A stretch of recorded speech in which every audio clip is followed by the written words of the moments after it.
Hi everyone, welcome back to the channel. So today I'm going to be pulling Sacred Shards. I've got 18 Sacred Shards. I'm not going to pull all of them, but I'm going to pull Sacred Shards for the Summon Rush for Oella, the new fusion.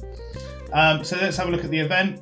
So we've got 3,500 points to get both the rares in the event, and it's 500 points per Sacred Shard, so I'm going to pull 7. If I get frustrated and I don't pull any legendaries, I might pull a couple more. So I'm going to pull them on both accounts. I've got 18 Sacreds on my Kale account. I think I've got 16 on my Galek account. So if I get too frustrated or if I don't get any legendaries, I might pull a couple more just to see what we get. So we've got a ×10 on Xavier and Rotus. I think I have a Xavier on this account. I haven't quite built her yet. I think she's level 60, but I haven't got any gear on her. And I don't have a Rotus on either account, so he would be huge for my arena teams. I say that every week. I think someone will be huge for my arena teams, but I'm going to go for a Rotus, and if I don't get him, then I might have to pull. It's a real shame. I pulled Voids for the legendary that was the 10's time event that was happening earlier on in the week. Where is he? He is a Bannerlord. For Taurus. So I did pull Voids. I think I had 3 or 4 Voids from my clan boss runs. So I did pull for him just because I had so few. If I had more, I would have saved them for the next time 10 event, but it's just happened over last weekend. So I thought with those extra couple ones, I might as well give it a go. I didn't get him on either account, so that was absolutely pointless. So yeah, guys, let's get into it. I've made enough space for 7 Sacreds, and we'll see how it goes. We'll see if we get a Rotus. So number 1, a legendary straight in, a Lady Kimmy. That's my second Lady Kimmy on this account. Oh no, I'm on my Kale account. That is my first Lady Kimmy on this account. So I'll just go and find Lady Kimmy again. Now, I have her built on my other account, but I don't think I've really optimized her for what she can do. So from what I can tell, she's a speed freak. Everything she does involves decreasing the speed of the enemy and increasing the speed of your champions. So I think I've seen her really utilized in arena, but I don't really have her built out properly. So it might be worth, now that I've got her on both accounts, looking into her a bit more and finding out sort of optimized builds and stuff like that for her. So yeah, that's the first one, legendary straight out of the gate. So let's hope my luck stays, and here we go. Number 2, an epic. Vildrax. I think, is Vildrax the login champion? Should we have a look? Vildrax. I can't remember. I think Vildrax is a login champion. He's a Hex champion, if I remember rightly. I'll just go and find him.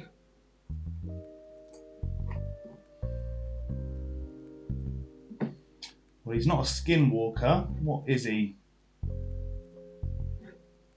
Demon Spawn? Oh, I don't know, guys. I've had him on both accounts. Not worth it for me. So, moving on. Let's go for number 3. If a Rotus pops up, then it's made my day. Aox the Rememberer, a really good champion. Not a champion I've really utilised. I think I've been playing for so long. When Aox came out, I had already had an established team, an established person that does the same jobs as Aox. But if you're a new player and you pull him, I think that's a really good champion. So decrease attack and decrease crit rate. The crit rate not so important, but the decrease attack is massive. And increase the duration of 2 debuffs on the attacker. So I mean, for me, that straight up for me goes into clan boss. So you can increase some of the poisons and stuff like that on clan boss, and then lays poisons on its A1. So Aox, great champion. Another legendary, a Rule, the Huntmaster. So I think I pulled him on both my accounts. He was a fusion or a fragment, one or the other. I already have him. It's always good to get him another legendary, and he was one of the first Hex champions. He was the first Hex champion that came out, I think. But we've all got Mithrala now, who does a similar job, but is better and has better crowd control and stuff like that. So 2 legendaries. That's in a ×10. That's pretty good in a normal weekend without the 2 times. I'm not going to try and pronounce that. Moving on. We're in it for the legendaries. Hathorus, I think, I am currently using in my Faction Wars team because she or he, I can't really tell, has a revive. So it's just a way to get those 6 stars in the last couple of stages on Faction Wars. Moving on. An epic Royal Guard. Now I should be really pleased for a Royal Guard, but I do already have Royal Guard on both my accounts. I think Royal Guard is let me take a sip of my coffee. I think Royal Guard is obviously a really good champion. Royal Guard has the attack based on enemy max HP, so really good against bosses. But I think, in my own experience, Royal Guard needs a lot more stats to be as useful as someone like a Cold Heart or an Armiger. And my gear doesn't have the stats that Royal Guard needs to be the best champion. I've got Septimus on my Kale account, so all of my gear went into him. And I generally just use Cold Hearts on my Galek account. I do have a couple of Royal Guards. I have them leveled, and they just don't pump out the same amount of damage that the other damage based on max HP champions do. So really underutilized on my accounts, and I'm sure some people would really disagree with me, but that's just why I just haven't really used him. So great champion, really good, but I personally haven't used him as much as I probably should. And that's it. That's my 7 pull on this one. I got 2 legendaries, so I don't think it's necessary for me to have to pull any more. Unfortunately, go away ads. Unfortunately, 2 legendaries that I already had. I'll just find them. Let's have another look at them. Yeah, 2 legendaries I already had. Lady Kimmy I didn't have on this account, but I do have and probably 2 legendaries that I underutilize. Rule is a great champion in arena, but I think again he's quite stat hungry. He needs accuracy to land his hex, if I remember rightly. So if you're going to make him an attacking champion and put accuracy in him, it can be quite stat hungry. So not a champion that I would use. I just use a flat out damage dealer in arena. And Lady Kimmy needs to be a speed freak, but my best speed gear is already on my ARB, so she's always going to be a little bit behind my ARB, and I'm too scared to take that gear off ARB because she is my speed lead in my arena, and I don't want to commit to taking that speed gear off and then having to put it back on. So they're the 2 legendaries. Let's just pull these blessings, these soul stones while we're here. Let's hope we get a 5-star or 6-star of anyone in my roster would be great. A legendary ideally. Nothing there. Absolutely nothing there that I'm going to use. So all of that will be sold. And we'll just buy that medium one if I can. No, I can't. I can't buy the medium one. Don't have enough, whatever these are called. What are they called? Coins. Blessing coins. What I'll do, guys, I'll log into my other account and I'll pull the shards on that one. And here we are, guys, on my Galek account. So here we are, 16 Sacred Shards. And let's just go in. So I've got 2 legendaries on the other account, which is, you know, the percentage chance is 6%.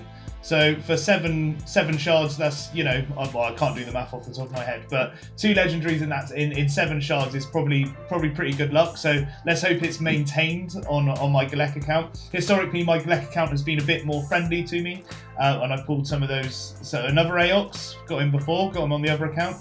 Yeah, so historically, this account has been more lucky for me. So let's hope we get the Rotos that we want. So, Infernal Baroness, no thank you. I think Infernal Baroness is actually alright, but I've never used her. Here we go. Kalinia. I don't know, this is number 4. All epics. Canoness, no thank you. Let's hope we just get 1 legendary, that's all I want. For 7 shards, I'll take 1 legendary. Chancellor Yasmin. All epic so far. A legendary. Now, Basilius Ronus, I think is probably how you say it. I don't know. I think has a really strong attack, but I can't remember. So yeah, it'll be this. This will be his big smack. So attacks one enemy 3 times, will ignore increased defense buffs, shields, and block damage, as well as 50% of the target's defense. So if you build him with the right masteries and put him in cruel gear, savage gear and cruel gear, you can take off more of a percentage of this defense off the champions. So then he can really smack and just go and just void all defense on the champions. But you need a good team setup to sort of optimize him, which I just don't really have, especially on this account. I'm using a Blender account, so yeah, I definitely don't have the team. But maybe he could go into my tag team arena. I don't really push tag team arena, but maybe in the future I will, once I get to sort of more end game stuff. So let's keep going. 1 legendary is pretty good out of 7. I'll take that as a win. Sometimes even in a Mr. Killjoy, no thank you. Sometimes even in a 2 times event, I don't pull that many legendaries. So there we go, guys. That's 3 legendaries over 2 accounts and 14 shards. I'm not going to rage pull. I'll take legendaries any time of the week. So that's a win to me. I'll just pull these soul stones, and we can buy a medium soul stone, not the immortal soul stone on this one. So let's pull these. I did a quick pull. Nothing there that I would use, so that's great, perfect. I'm glad I've saved all of them and grinded out my energy for those. Great. And then we'll just pull this immortal, and we're hoping for something for my clan boss team. They're all in my wish list, and it's not because I don't have a rare, and it's a perfect 3-star perfect soul for Guardian, so that'll be something I don't use. I will quite literally sell most of these, so that's great. But we got some good luck on the shards, so I'll take that as a win. We'll just go and collect the. I won't be able to collect the champions, but we'll collect what we need. I'm going to save that energy, save that XP booster, and we got another immortal soul stone, so we'll go and pull that. Let's see what we got. Silver and XP brew. 300k silver, that's all right. There's a lot of hate around this 4th anniversary Titan event, but I don't mind it. Free stuff is free stuff. I'll always take it as a free-to-play player. you can't ignore the free stuff. So there we go. Our 2nd immortal soul stone. What are we going to get? Another rare. Someone I'm never going to use. 4-star. I'm going to sell that straight away, so that won't be used on my account. So that's the shards, guys. I just wanted to say what I've been doing over the last week. I've been pushing faction wars, so I'm getting there. A couple of the factions are getting up to the last stages. On Skinwalkers, I just need 2 more stars, which is the last stage. And you can see I've got a lot of 63s around. It's some of these harder, I would say, Organ tribes, unless you get some really specific champions like Ignatius or something like that, they can be really challenging. So I've just been pushing where I can. Surprisingly high in Shadowkin. I suppose they have been out for a while, but yeah, I'm pushing this every day. I'm trying to get as many stars as I can. As you can see on my Dark Elf, I'm literally just missing the last stage is all I need to do. I have attempted it today and it didn't work, so I just need to go back to the drawing board and maybe build out a new champion or improve on the champions that I've got. So I'm pushing on that, and for the first time I've been pushing Doom Tower hard, so I can beat all the rotations of Doom Tower now on normal, and I have been attempting it on hard, and it's actually been okay. What I've done is gone back to the normal bosses, the last stages of the normal bosses, used the team that I've used on these last stages for the bosses, and then used them for the first stage on hard, which to me feels like natural progression for these bosses and their sort of difficulty. So I've been pushing that. I'm really stuck on Mortu Macabre on this wave. He's in all 3 of the waves on this stage, and I think he's on the next stage as well, and I just can't for the life of me figure out the right combination of champions to be able to beat him. Potentially, my champions just aren't strong enough. My gear isn't strong enough, and I need to re-gear. But as you can see, if I go right to this page, you can see I'm running low on silver. It's not a great amount. We're going to have a artifact enhancement event, maybe 2. I can't remember on this fusion. So that's going to be 30 mil silver gone with those. So I don't want to start rebuilding champions now and then not have enough silver to be able to build to level gear to be able to make that event to get the rare for the fusion. So so I'm holding off on that. Maybe between now and the next fusion, or between the end of this fusion and the next fusion, I'll start re-gearing some champions and trying to push Doom Tower a bit more. And I think maybe if I start hard Doom Tower straight away instead of doing normal first, maybe that will reap some rewards. But yeah, I'm just going to be pushing that and pushing Faction Wars. I really want Lydia at this point, so I'm going to push Faction Wars as much as I can. I'm trying to build champions with gear that I've already rolled, so it's not going to be that it's not going to damage my silver too much. But yeah, I'm just going to give that a go in the background every day, grinding away, and hopefully one day I'll be able to pull Lydia, and she'll be using in my clan boss teams or in my arena teams or whatever it's going to be. So yeah, thanks for watching, guys, and I'll see you next time. Bye.